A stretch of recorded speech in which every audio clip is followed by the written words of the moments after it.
On today's show, I'm joined by Brian Schroeder for part one of a two-part conversation about the NBA draft. Yes, it is already time to discuss the 2024 NBA draft, and we'll have an early look ahead right now.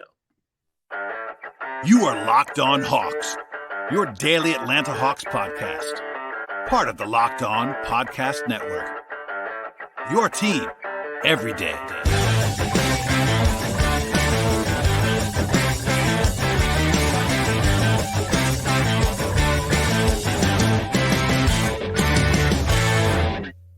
Hello, friends. Welcome to episode 1533 of the Locked On Hawks podcast. I am your host, Brad Rowland, coming to you on a Monday evening into Tuesday here in early August. And today's show is brought to you by FanDuel Sportsbook, official sportsbook of the Locked On Podcast Network.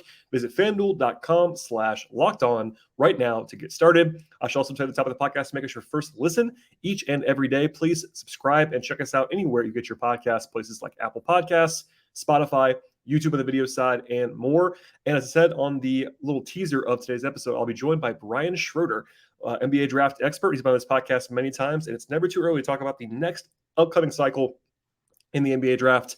I have some things going on, so I pre-recorded this with Brian over the weekend. It still holds up right now. And just as a caveat at the top of the podcast, we did about 5-ish minutes of Summer League talk that will actually be lost to history because something went wrong with my microphone. It was basically unlistenable for a few minutes, and it came back on mercifully for me with about a minute to go in the Summer League section. So I just cut that out, and we talked about the draft on this podcast. So if you want Brian's thoughts on Summer League, my apologies. It was going to be short anyway. And we did talk about the draft class after the draft on this same podcast. So my apologies for that, but hopefully the actual quality of the podcast is okay. And it's a two-part episode. So this is part one that you're about to listen to. Then part two should be available in your podcast feed right now at the same time. So please subscribe to the podcast. Without any further delay, here's myself and Brian talking about the 2024 NBA draft. I am joined now by a frequent guest of the podcast, by far the most frequent guest when it comes to NBA draft matters. Brian Schroeder is back. Hello, sir. How are you? Hello. How are you doing?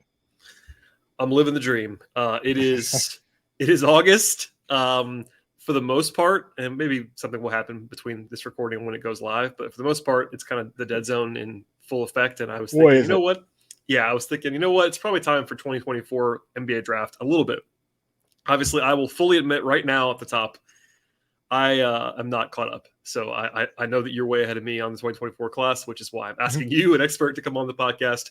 At any rate, I wanted to talk about 24 a little bit because, it's that time of year, number one, but also it's like everyone is pre-terrified about 2024. Like I've been listening to college basketball podcasts, same thing. It's like, especially after this class, you mentioned already, this was a good class, 2023. Obviously, we agree on that. I guess I'll just frame it this way. Are the reports about the overall lack of quality in 2024 accurate in your mind? Like, how bad is this class compared to what it could be? It's hard to say if it's bad. It's definitely from this vantage point, though. It's just not that impressive. There's really nobody. There's really not like the big. There's not. It's we're always wrong about the classes this far out because it seems like we're always wrong high.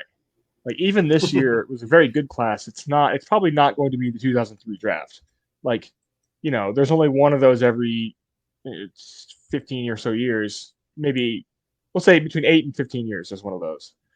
And that's probably not 2023. But this time last year, there were like 9 guys that looked like superstar prospects to me. And it's just not that where we are. That's not where we are right now. Yeah, I was going to ask that because of what you just said is my experience too. It feels like, and there are incentives around this too, around people that cover it, but like, it feels like every year you get a hype cycle, whether it's deserved or not, about the upcoming class. And that's what almost stands out to me even more about 2024 is that the fact that we're not really getting that is almost like screaming at you that it might be even worse than you might imagine. Does that make sense? Like, because you usually get a hype cycle and it's not really happening this time around. And there's no Wemby in this draft by any means. And I'm going to ask you about top guys in a second, but like, is it just a top 10 talent? Like, I know it's too early to really think about the whole overall depth of the class, but is it just the very top that's concerning, or is it just like the whole thing in your mind? It's hard to know because like, I think it's getting more and more difficult to really pinpoint the returners who will be like, not good, but like the guys who will be like top 15 picks. Yeah. It's hard and hard for me to say because let me look at this draft really quick. 2023 draft.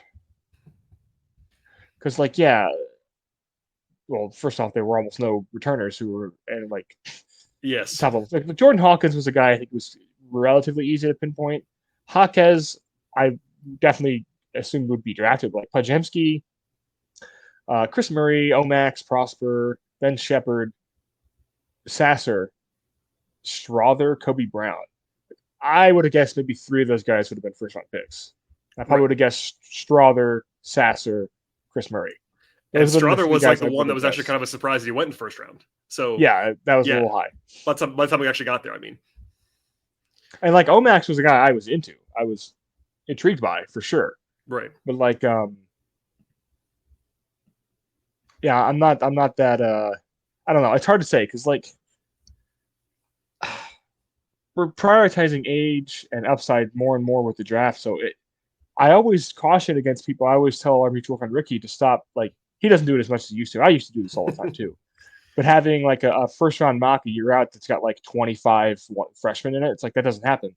But it's hard to do it the other way. Like, it's there's like 20 now, 22 a year. It's most of the first round are one and dones. Well, and I was going to get this to at some point. We could just do it now.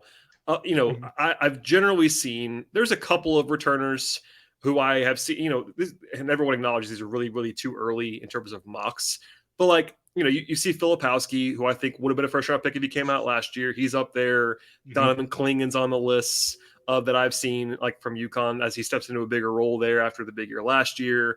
I mean, I've seen people like, I don't even know, like Kalel Ware is around. Yeah. Terrence Arsenault is around. Like Adem Bona, who was going to be in the draft and wasn't this last year. Like, those are the guys that I've seen as like first roundish projections. And, I get it with all of them. But, there's not, I guess Filipowski is the closest thing to like an already kind of famous player that has a real chance to be a first round pick next year. It's really interesting to me, like projecting it all, especially you throw in like the extra COVID years and the fact that college basketball is getting older and older, but the draft's getting younger and younger. It's this very interesting confluence, especially for people like you and me that watch a lot of college basketball too. It's like, they're almost going in different directions. Yeah, and like that's the thing. That's an interesting point. Is that like I really feel like the how to say this, the COVID years have really hurt like projecting returners because it's hard to really guess what guy's going to get like a huge input, like what guy's going to get a big minutes jump, what guy's going to be a Jaden Ivey, right? Who gets this huge usage boost and becomes like a star. When every team has like 5 7th-year seniors, it's like those are the guys who are going to get all those usage, like get that usage. That's just what's going to happen. Well, and that's what if you're a college basketball coach and you want to win, like you're better off doing that. Like you're better off if your objective is to win. Obviously, we could be adults. That's what most of these people's objectives are. They're trying to win games so they keep their jobs and get paid. And like you're better off going with the 22-year-old than the 19-year-old who might be good and may not be.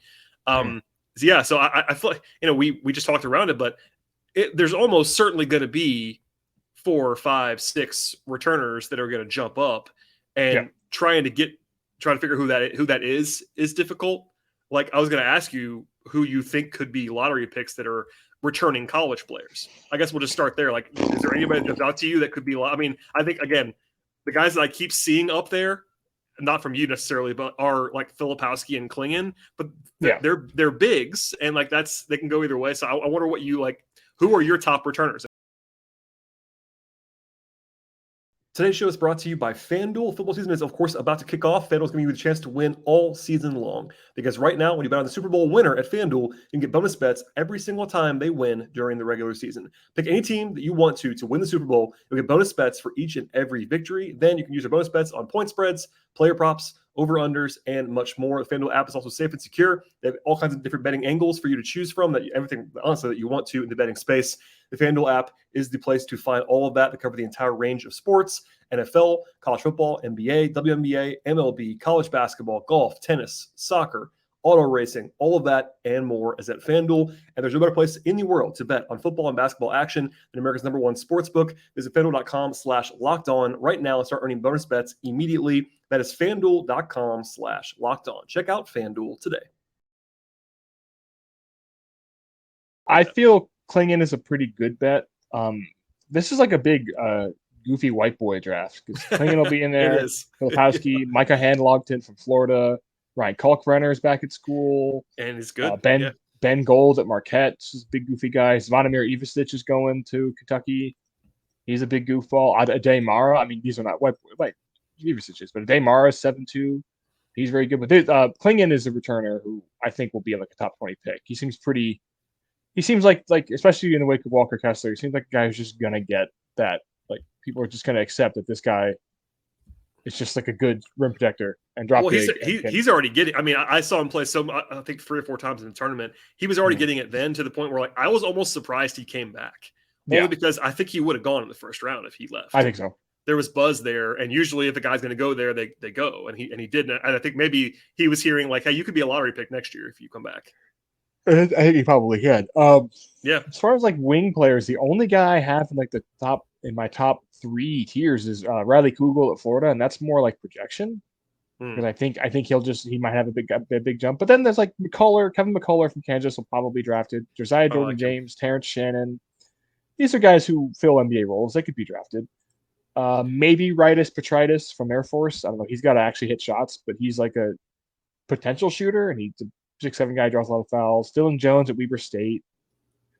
There are guys who are interesting, but even those guys are like really stretching first round pick territory. And then just like Judah Mintz at Syracuse. The only other 3 guys I would really want to highlight are Trey Alexander at Creighton, who will get more and more run as like a lead scorer this year. And if he's like really efficient, he could be like Hawkins. I feel like that's kind of the idea for him. Miles Kelly at Georgia Tech, who I'm a big fan of, who was inconsistent and he's kind of old, but he's huge for the kind of shooter he is. Like a really big guy. And I'd heard really good things about him as like a workout guy during the draft cycle this year. And then probably my favorite and the most relevant for Hawks fans is Kobe Johnson, Jalen's brother, who plays at USC. And unfortunately, if Bronny's not able to play to start the season, he'll start. Like he was maybe going to be their 6th man at this point because it would be, what's his name? Boogie Ellis, Isaiah Collier, and Bronny James. So there's 3 guards starting. Right. And then like DJ Rodman and whatever big they start. But Kobe will probably step into that spot. And he's 6'5", 6'6", high assist rate guy, high steal rate guy, lots of free throws, just does a lot of stuff. Just a stuff doer, lots of like tertiary stats he racks up. I'm a big fan of him as like a guy who could really become. He's already 20, but I feel like he could become like a real Swiss Army knife kind of role player type. And that's a guy who can go in the 20s to me. I feel confident in that. But then that's really.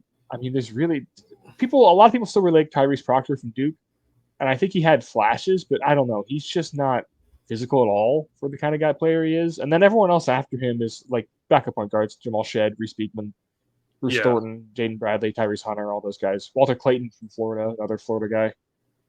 It's not a star-studded class, despite a lot of guys going back. Right. Really interesting.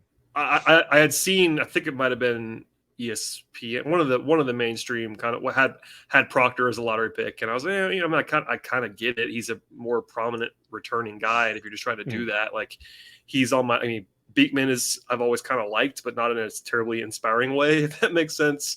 I don't know. It's a bunch of guys that you might recognize if you were a diehard. Like I really like Alexander as well, and I think with Nembhard not there anymore, you might see some more exposure for him.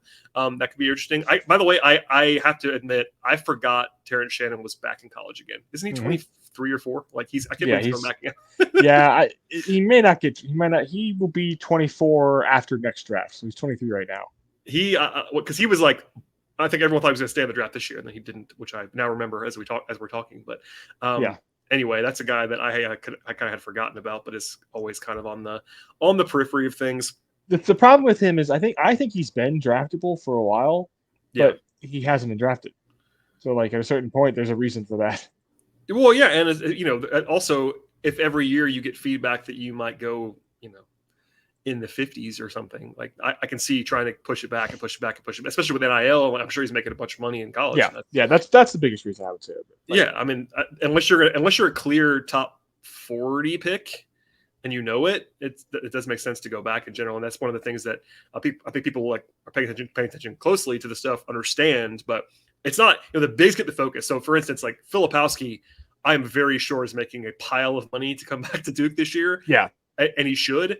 And the bigs, it's just like easier to explain to someone because of the way that the bigs are treated in the NBA now. Like if you're Zach Edey, it's a very easy decision in some ways. Like he's making a ton of money at Purdue. He's an awesome college player, and he was a fringe prospect. Same thing for like Oscar, Oscar Tshiebwe last year, Drew Timme, Hunter Dickinson just gave up. Hunter Dickinson, same thing. But for more perimeter guys, it's not quite as easy as that. But for someone like Terrence Shannon, who is, I'm sure, in high demand, it does make sense. Or Kevin McCullough, who's going to, he's at Kansas. Like I'm sure he's making a bunch of NIL money, and that's very useful.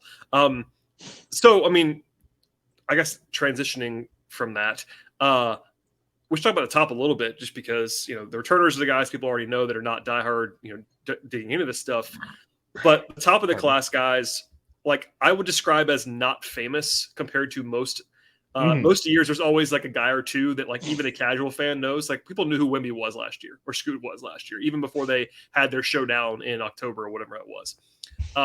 This year, I know who these guys are, but there really aren't the big names. I guess I'll ask this: do you have like how many guys? Okay, this is an interesting question. How many guys right now? And I would say intentionally make this bigger if you think it's even plausible. How many guys could plausibly go number one in this draft? In your mind? 6.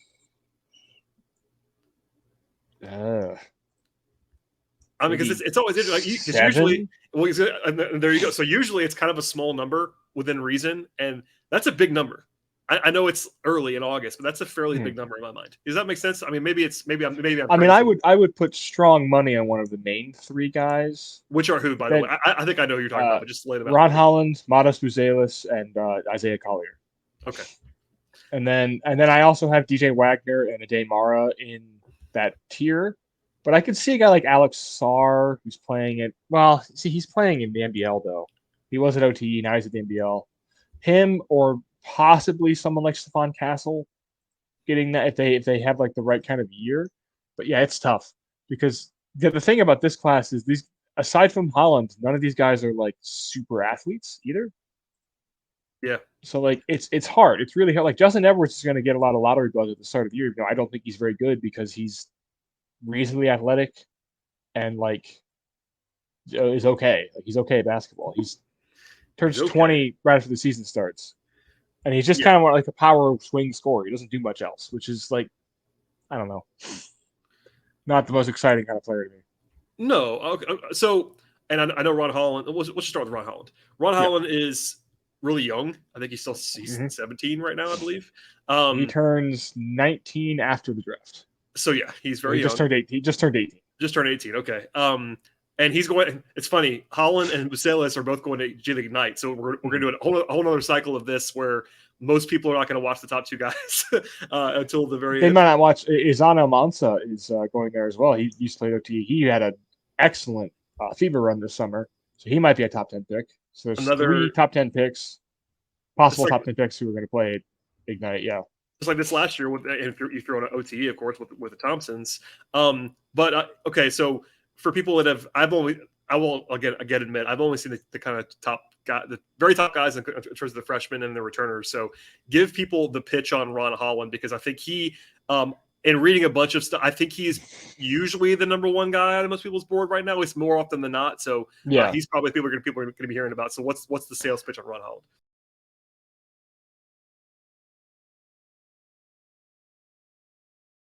So the pitch on him right now is that he is like a super wing defender, and like he's a psychopath. He is like Marquette Jimmy Butler. He's just like super athletic, very strong, very aggressive defensively, and has like basic scoring like ball skills, and it's slowly getting better, like Jimmy Butler did.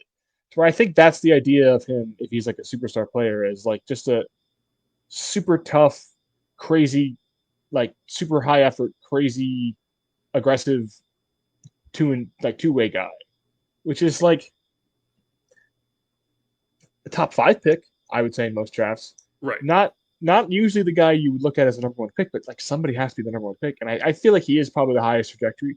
Him or Buzelis are the 2 highest trajectory guys in the top group for me of like this guy could be like a top 20 player. And that's kind of it. Like that's it's tough because I'm a big fan of Ron's. I really enjoy him as a basketball player. He would be a pretty weak first overall pick, but somebody has to go number 1. Yeah, and it seems like I'm not even trying to frame it. It's not like an ups. I mean, the upside is apparent in that he is super athletic, but like, he's not. He's 6'8". Is that about right? You think 6'8"? 6'7", 6'8", yeah. And like, I get the pitch, but it does seem like from what people like yourself and people that I talk to, it's kind of what you just said. Like, for instance, I'll ask this question for people to maybe pay attention more to last year's class. Where would Ron Holland have been in this last class for you? Just approximately. I had a Whitmore. So like sixth. Yeah. And he's number 1 for you? I could argue. I could see the argument for him over Jarris. I had Jarris 4th. And Hendricks 5th. So 4th. Yeah, I can see that. I mean, but I might have been too low on Asar, so we'll say 5th. Right. So okay, and that's not awful. But I mean, again, how that means there's that many guys that you would have had ahead from last year's class. 2022, I would have definitely had the 4 main guys. And maybe Jabari Smith. Maybe. Back and forth on that. Yeah. Yeah. So I mean, that kind of tells you a little bit. It's only one data point, but it tells you if you have him at the top of your list, like it's not exactly an inspiring. At least right now. I mean, maybe he makes it leap. That's definitely possible. But you're right about just hearing that sales pitch. I've only seen it play a couple times, but just listening to what you said only does not sound like a number 1 overall pick. It sounds like a really good prospect, but not a traditional. And by the way, not every class has a number 1 pick like that. Like that is part of the, like more often than not, you could say number 1 pick has really, really high equity. But every once in a while, there's an Anthony Bennett draft where that guy's just not there. And I'm not saying he's gonna be Anthony Bennett, but you know what I mean? Like there's not always a guy like that. There usually is, not always. Buzelis is the other guy that I've seen a lot of, and people talk about a lot of. What is sort of the pitch there? Because I think he's obviously very different. They're also he's older too, I believe, than Holland by a little bit, like a half. Yeah, he's closer. He's like 8-9 months older. Yeah, he will turn 19 before this season starts. And it's funny because they're both going to Ignite, and they're both like almost the exact same measurements, which is funny. They'll be I think Modest is actually closer to 6'10". Is he tall? Is he okay? So I saw like 6'9", 200, and then Ron Holland was like 6'8", 200, and I was like, wait, these guys are going to be playing together. Very different body types, still. Right, very different body types. Very, but okay. So another, we've heard the pitch for Holland. What is Buzelis like broad scouting report right now for as probably the other guy that's like the primary contender? I guess it's again. I kind of fight against Brian. I fight against the easy like ethnic comps, and this is weird to say ethnic, but like I try not to do like this white guy's like Larry Bird, but I do kind of think if Modest really hits, he's like Tony Kukoc maybe. Ooh, okay. Well, that's at least a big guard. Like he could be like a legitimately like 6'9" guard, which I think is really interesting. He's just really thin. He's not explosive, but he is like the defense is really like legitimately just really fundamentally good. He's got like craft and skill. I just don't know about like if you were to tell me if you come. There's a little bit of Pokuševski in there. If you were to come back 3 years from now and tell me that like he's not a functional offensive player in the NBA, I would believe you. But if you also told me he's like a number 1 scorer, I would believe you. Like I really. The range of outcomes for him feels like it could oscillate, which means he could be the number 1 pick. Right. Because I kind of felt like that way about Ben Caro, where I was like, this guy's either going to be like a 25-point scorer or he's going to be like late career Carlos Boozer, where he's just like, what does he do? So yeah, Modest I think is really interesting. I'm a fan. I like him. I just want to see what he turns into. Like he's especially if Bronny's not able to play. He and Ignite is the number 1 scouting destination for me this year. Oh, I mean, just those 2 guys alone almost would be. And like I said, I'm a big fan of him. Just like a really crafty guard, a really crafty like small center. Yeah, and I saw that he looking at ESPN. Yeah, he was in their top 20 of their early mock too. So like three of the top 18, 19 guys, including the top 2. That's a pretty easy sell to watch a lot of G League night this year if you're a draft fan. Sign me up. Yeah, I would make it. They're an appointment viewing for me this year. I didn't want to go like into Bronny. We just don't know. It's basically the consensus right now. Like Bronny will play or he won't, and we hope he's healthy and all that stuff. Yeah. I hope he's healthy more than anything. Agreed. Strong agree on that. Yeah. I just want to say if he doesn't have to play, if he can't play basketball again, but he's a healthy. And to be fair, I think he probably will. Vinci Wachuku had a heart attack, and I think probably on the same court last year. He was an incoming freshman. He's a 7-footer, and he ended up coming back and playing last year and looking okay. It might be a guy who gets drafted this year because he's 7'1". But yeah, it's definitely, and I have plenty of takes about that. Like I'm of the opinion that this stuff is not really new. Again, we're not going to get into politics on it, but like this has been happening for a long time. Yeah. But I do think it happening to younger athletes. I think there's a reason Cade Cunningham had a stress fracture in his leg. It's because he was playing 3-a-days at AAU. He was playing so much, and he was playing basketball full time when he was like 13. Right. I feel like this might be a similar situation where these kids are doing full professional training and fully committing to basketball all the time, every day from when they're like 14. They're getting on like these like the health regimens, and Bronny was on whatever like the best thing money could buy. For sure. And I feel like you can't blame a heart problem for that, but I do feel like there might be like an overwork situation. It might just be you can work out too much. Like you can even just doing cardio, you can do too much cardio. Like it's like you can drink too much water. It's really just not. It's tough. It's tough to put any blame on it. We can't say for sure what happened. And we just want to know. I mean, we just want him to be good. I mean, that's the thing. I mean, that's my opinion on the matter. Is I really feel like this might be a situation where these kids nobody cross trains, nobody plays multiple sports. If Jalen Suggs did, but like that's the last. But it's gonna say it's rare. It's way more rare, especially in basketball. I feel like there's still a lot of like baseball football crossover. I think because they're just playing different times. Mm-hmm. But basketball, like it seems like the top guys just play basketball, and that is what it is. Yeah, and it's too much. Like youth sports is. Evan Mobley was playing 1-on-1. He was doing NBA training drills when he was like 15, and like it's great. It's great for his skill development, but I really feel like we gotta wait a little longer to start making these kids do full training regimens with teenage bodies. It just feels like you're really setting up for it's like a ticking time bomb situation. But again, I have no way of knowing that's what happened with Bronny. No, it could just be a fluke thing. We have no clue. He's a big dude. He's a big kid. And we both like Bronny. I know you like Bronny. I'm a fan. I'm a big fan. I hope he can play, but more importantly, again, we just hope he's good. Well, I just want to say that out loud. But anyway, I want to get into his potential college teammate. Isaiah Collier is the third guy that you talked about earlier as the number 1 pick. I'm a huge fan of Isaiah Collier. Obviously. Yeah, I like him a lot too. But what do you make of him? Because he's obviously a 5-star, probably the most famous incoming freshman that's going to college. I would say maybe him or DJ Wagner. Him or DJ, yeah. Collier to me is, if he's the number 1 pick, it'll be because a team, let's say the Spurs get it, and he'd be a great fit. A guard, yeah. Yeah, he's just like, to me, he's a very steady.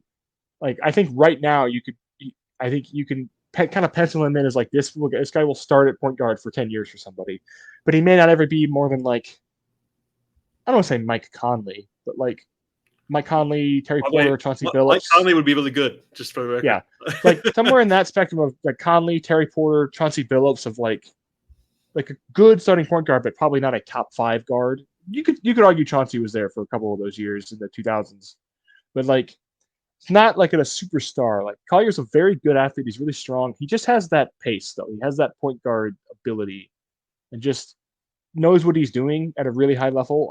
I'm just a big fan. The shooting comes and goes. He's a weirdly, and this is not a one-time thing. It's happened in the McDonald's game, but he sometimes just like can't hit free throws, which is odd for a lead guard. He'll just go like 2 for 8 for no reason, and that's just like a lapse of a concentration thing. But I really like Collier. I think he's a solid top 5 pick. But like trajectory-wise, if you're judging like flashes, I'm taking Ivy ahead of him. I'm taking Shea ahead of him. Like he's somewhere between Colin Sexton and like those elite guards as like an actual guard prospect for me. But I would feel confident if I would love to get like the 4th pick in this draft if I needed the point guard and just take him because like or 3rd or 2nd even because I would feel very confident that he would be a good NBA player. I'm just not. Superstar upside does not really seem to exist for him.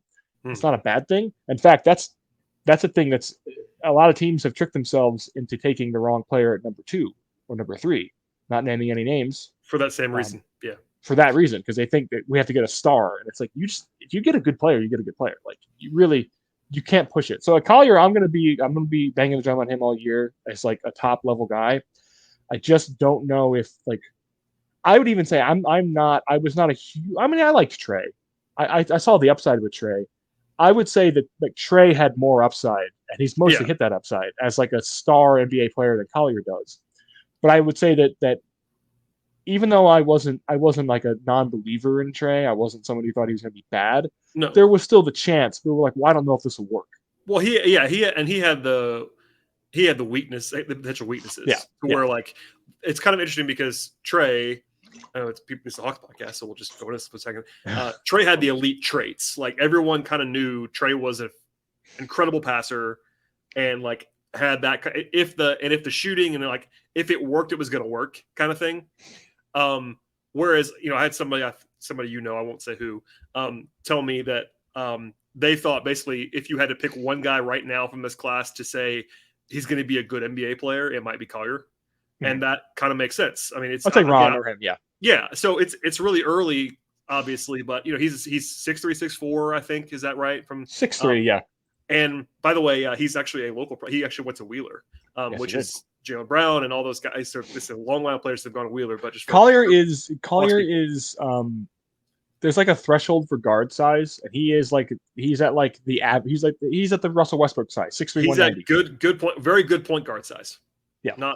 Not huge, but good enough. Like much bigger than Trey, for instance. While we're on that topic, so yeah, I mean, I like it. I like him. I like him a lot, honestly. But if you were to scoot Collier to me, like much more like like a potential like elite player. I definitely buy that, and I probably saw more of Scoot by this point in his run than Collier, so I will raise my hand on that, but. I mean, and they're also from the same county, which is funny because Scoot's also from Cobb. But yeah, no, I think that's probably a consensus as well. But I do like him, and I think that him and Boogie Ellis is interesting because Boogie Ellis is like 24 years old, and they're going to be there's this 5-star incoming guard playing next to like a 6th-year senior guard in the same backcourt, and also maybe Bronny too. Like so, basically, if it all happens again, it would be incoming 5-star, 6th-year senior, and then. Most famous player. I mean, Bronny's the most famous player. That's what I'm saying. Bronny's the most famous player by far because he's Bronny, which I get. And he's good. He is. But I'm saying that would be a total circus, and I think we all kind of know that, which is fine. I mean, there's something fun about that for sure. But I wanted to make sure we talked about Collier because I think he's interesting. There was a time. I don't know. Well, the Big Ten needs more elite NBA draft prospects. Their famous Big Ten school, USC. Oh my gosh! Yeah, I almost forgot about that till right now. In the middle of college realignment season, the Big 18. Yeah, the Big 20. We're gonna call it. All right, that is all for part 1 with myself and Brian about the 2024 NBA draft. And as a reminder, part 2 should be available in your feed right now. So go on over to that anywhere you get your podcasts, Apple, Spotify, YouTube. Please subscribe to the show. Please follow us on Twitter /X at Locked On Hawks. Follow me if you'd like to at BT Rowland. Tell a friend about the podcast as well, and we'll see you all next time.